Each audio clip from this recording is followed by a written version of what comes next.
ప్రకాశం జిల్లాలో మరోసారి దారుణ హత్య కలకలం రేపింది. 50 ఏళ్ల వ్యక్తిని రాడ్డుతో కొట్టి చంపేశారు.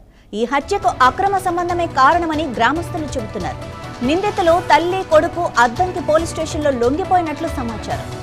పోలీసులు కేసు నమోదు చేసి దర్యాప్తు చేస్తున్నారు.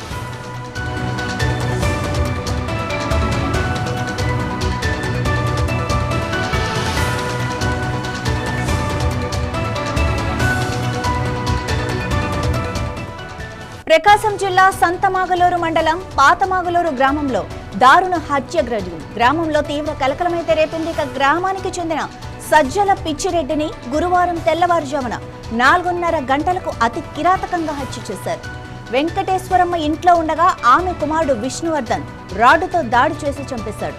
ఈ హత్యకు అక్రమ సంబంధమే కారణమని గ్రామస్తులు చెబుతున్నారు.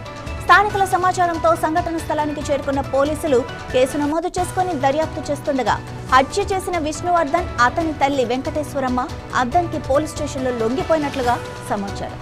ఈ ఘటనపై పోలీసులు లోతుగా విచారిస్తున్నారు.